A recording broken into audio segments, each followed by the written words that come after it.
O Canal Livre está de volta para o último bloco, hoje falando sobre coronavírus, agora sobre os impactos da pandemia na economia, com o economista Alexandre Schwartzman. Alexandre, tem uma discussão também começando intensa sobre furar o teto de gastos. O que é que isso significaria para a nossa economia nessa altura do campeonato aqui? Não, assim, a discussão do jeito que foi posta, ela está absolutamente equivocada. Então, a ideia é assim, vamos suspender ou eliminar o teto de gastos, porque a gente vai fazer investimentos em infraestrutura para tirar a economia do buraco. Assim, isso na palavra não é nem inocência, assim, isso é de um desconhecimento da realidade brasileira que é assombroso. A começar pelo seguinte, vamos fazer projeto de infraestrutura, pô, legal pra caramba. Quanto tempo demora para formular um projeto de infraestrutura? Depois você vai ter que passar no Congresso. Depois você vai ter que fazer licitação, porque tem a Lei 8666 que não permite que você faça isso sem licitação. Aí tem licenciamento ambiental. Sabe quando isso aí vai ficar pronto? Quando tiver a próxima epidemia. Aí talvez a próxima epidemia ajuda. Quer dizer, a ideia de que você vai resolver isso, porque é engraçado, esse pessoal sempre acusa a gente de não sair de livro-texto, mas o pessoal que tem a ideia de que, pô, vou aumentar o gasto, eu aperto um botão aqui, pimba, isso vira investimento público amanhã. Não vira, vai demorar meses. Você não faz a menor ideia de como funciona o setor público. Esse é o primeiro ponto. Segundo, o problema do investimento público no Brasil, no governo federal, sim, é o gasto, é o teto, mas você vai pegar 70% da queda do investimento público no Brasil de 2014 para cá foi em estados e municípios. Eles têm teto? Não. Qual que é o problema do estado? Por que eles não gastam se eles não estão limitados por teto? Caiu a receita? Não, a receita hoje é maior do que era no passado. Então, por quê? Porque eles gastam com funcionalismo. Não tem dinheiro. Porque não tem dinheiro. Então, e um detalhe, mas e como é que a gente vai lidar com o coronavírus? Bom, o teto não limita. Vale o dispositivo da Constituição. Em caso de calamidade pública, tá lá previsto. Você pode abrir créditos Agora, se a gente pegar a crise de 2000... Só para terminar, Eduardo, você pode abrir crédito. Então, assim, o problema não é o teto. O que, na verdade, acontece, assim, alguns estão fazendo isso porque nunca gostaram da ideia do teto, então querem aproveitar o momento. Outros são só para aparecer mesmo. Agora, se a gente não, pegar... para aparecer. Para aparecer. Se a gente pegar a crise de 2008, 2009, não pela origem, e esta...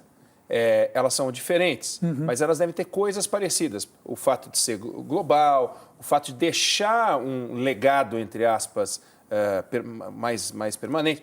Como é que a gente pode comparar essas duas ou com alguma outra que lhe vem à cabeça para falar, olha, a gente tem que prestar atenção nisso aqui, que é a história do Covid resolver problemas de agora, ele deixar problemas agora, mas deixar também problemas mais permanentes. Eu acho que de natureza é muito difícil. O problema da crise de 2008, ambas são globais, é verdade, né? Então está afetando a economia como um todo, não escolhe ninguém, mas ali o problema era um problema de crédito ligado principalmente a banco. Aí os bancos foi travando o crédito, as economias pararam. Aqui o problema, então foi essencialmente um problema de demanda, quer dizer, você não tinha crédito, não tinha investimento, não tinha consumo e você colapsou. Então, na verdade, toda a onda de paradeira de desemprego que veio foi um problema de colapso de demanda. Aqui a gente tem um problema de colapso de oferta, quer dizer, não tem gente para trabalhar porque, enfim, você não quer colocar na fábrica. Que, aliás, está absolutamente correto, a gente não deve fazer isso mesmo. A gente pode ter efeitos, como eu disse, de segunda ordem, que são sérios do ponto de vista de demanda. Ele não dá para trabalhar. Mas, assim, mesmo se você conseguir trabalhar esse negócio a zero de jogo, a gente não vai passar por nada remotamente parecido com o que a gente teve em 2008. Ou seja, pode não ser uma crise grave como aquela que a gente viu. Eu acho que, assim, do ponto de vista de queda de atividade num único trimestre ou em 2 trimestres, pode ser, inclusive, maior. Pode ser, inclusive, maior. Eu não sei como as estatísticas de desemprego, o cara, ele não está trabalhando, mas ele não perdeu o emprego. Não sei nem como as estatísticas vão tratar. Lidar com isso. Está uma falta de dinheiro público total, né? Só que o nosso orçamento ele é muito amarrado. Nós temos ali um fenômeno ali que é chamado o empossamento de verbas, que é uma coisa absurda. Porque o dinheiro está lá. Em alguns lugares tem dinheiro, quer dizer, existe a verba, mas ninguém consegue gastar. O secretário eu não lembro mais qual, um dos ministros que nos deram a entrevista aí. Foi o Mansueto, secretário do Tesouro. É o secretário do Tesouro. Ele contou uma história aqui, que ele recebeu um telefonema do ministro da Saúde, que é incrível. O ministro pediu, antes da pandemia, pediu uma verba, precisava para comprar remédio. E ele disse, mas você tem essa verba aí no orçamento? Ele falou, não tenho. Ele falou, tem, você tem, queria 5 bilhões. você tem esses 5 bilhões, olha aí. Ele falou, não, mas esse não é para remédio. Esse é para viatura e para... Estava num fundo qualquer. Quer dizer, isso é uma loucura. Não, é uma loucura. E aí você coloca isso e fala assim, imagina quando você vai fazer um investimento público. Quer dizer, Sim. é essa coisa. Assim. Não, imagina a capacidade gerencial do setor público no Brasil, assim, desapareceu há muito tempo.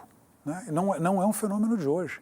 Então, sim, acontece esse tipo de coisa, porque é tudo carimbado, né? Que tudo carimbado. Não, tem uma discussão, assim, saneamento. Né? Saneamento deveria ser considerado como gasto em saúde. Não pode. Se você fizer investimento em saúde, isso não conta para o teu mínimo. Perdão, um gasto de saneamento não conta para o teu mínimo de saúde. Moral da história, a gente não tem metade do país, metade da população do país não tem acesso a saneamento. E a gente está, obviamente, preocupado com o coronavírus, mas a gente tem que estar preocupado também com outras formas de doença que estão ligadas à ausência de saneamento. E a pobreza, né, de uma forma geral, é que tem a ver com o saneamento. Agora, Alexandre, no primeiro bloco da sua participação aqui, a gente enumerou algumas possibilidades de respostas econômicas imediatas para tentar minorar os efeitos do coronavírus aqui no Brasil. Coisas que já foram anunciadas, outras que ainda não, mas tudo isso requer política, né? Requer conversa, requer discussão. Você tem visto nesse 1 ano e 3 meses na equipe econômica, no governo Bolsonaro, alguém capaz de liderar essa discussão a partir de agora? Porque alguém vai precisar liderar esse debate. Né? A esperança é que o Paulo Guedes fosse o adulto na sala, mas a gente já viu que ele não é o adulto na sala. Porque certamente o presidente da República não é adulto na sala. Adulto não sai incentivando manifestações contra o Congresso e não, num período que você tem uma pandemia, incentivar junto, e ainda sai tocando nas pessoas. Isso aí claramente o desqualifica como adulto na sala. E o Paulo Guedes, porque a gente tem visto, ele também não é o adulto na sala. Né? Porque eu falei, tem 19 prioridades. Desculpa, você tem 0 prioridade. Né? Então, eu não vejo. Então, depende. Acho que tem algumas coisas que não dependem. O Banco Central pode e deve reduzir a taxa de juros. Vai ajudar em alguma medida. Obviamente não vai colocar nenhum trabalhador que está doente de volta lá para trabalhar, mas pode ajudar no sentido de amenizar o efeito de queda de consumo, pode ajudar um pouco na questão de crédito. Quer dizer, tem coisas que pode fazer que não depende de política. Agora, todo o resto depende. É verdade que a gente viu esse governo abdicou da articulação política porque tem uma visão fantasiosa da coisa que a articulação política é igual à corrupção. Eu reconheço que tem certas zonas meio nubladas ali, mas a grande verdade é não há governo que vá para frente sem um mínimo de articulação política. Você abre mão disso, tudo bem. O Congresso, num gesto de boa vontade, para mim absolutamente inesperado, foi lá, aprovou a reforma da Previdência, uma boa reforma da Previdência. Esse mesmo Congresso, semana passada... Tirou 20% da reforma. Tirou 20% da reforma, derrubando um veto presidencial. Por quê? Basicamente porque não consegue conversar. Agora é interessante observar que a Previdência foi aprovada e não aconteceu nada. Né? E que a economia estava já indo muito devagar antes da chegada do vírus. Eu estava vendo menos devagar. Obviamente o número de 1,1 foi decepcionante, mas a grande verdade é que o 1,1 é muito resultado do que aconteceu no primeiro trimestre de 2019, que a economia não cresceu. Os outros 3 trimestres, ela veio crescendo num ritmo de 0,5, 0,6 por trimestre, que está longe de ser o ideal, mas já mostrava a economia num ritmo um pouco mais forte, um pouquinho mais vigoroso. Né? Isso tudo bem, não é o ideal, mas ela tinha mostrado alguma recuperação, inclusive do investimento, menos no último trimestre do ano. Então, vinha um pouquinho melhor. Obviamente, com a questão da epidemia... Esquece, a gente não consigo, obviamente, nesse momento quantificar. Pode ser até que os janeiro, fevereiro não tenham números tão ruins, mas março já deve ser um mês muito ruim, abril, maio, junho vão ser meses horrorosos. Agora, essa crise global, ela atinge os países que estavam com baixo desemprego e um crescimento maior, e ela atinge países que estavam com baixo crescimento e um desemprego alto. Ou seja, ela pega países até em recessão e países desenvolvidos. Países com muita atividade podem sofrer mais na medida em que tem uma trava, em que todo mundo tem que ir para casa, para a atividade, etc. O efeito sobre esses países pode ser maior do que a gente imagina, do que os países que estavam com uma atividade, a produção já não estava tão grande, muito desemprego, ou seja, já não tem tanta gente produzindo, ou não? Não, eu tenho a impressão que quem já estava ruim sofrerá mais, porque economias que estavam indo razoavelmente bem. Você pega, não é obviamente uma regra geral, mas em média você vai ter lá empresas mais capitalizadas, né? Consumidores menos endividados, você vai ter uma situação que de maneira geral é mais saudável do ponto de vista econômico. Então os caras estão mais bem preparados para parar 2, 3 meses, ninguém sabe exatamente quanto. Agora, quem já estava ali com a corda no pescoço, leva em cima disso 2, 3 meses, vai ser um problemaço. Itália, por exemplo, tudo bem, é difícil comparar porque a intensidade do que aconteceu na Itália é mais forte, mas a Itália já era uma economia que vinha devagar, quase parando, né? E não é de hoje, ela vem devagar, quase parando há 2 décadas, né? Ou mais.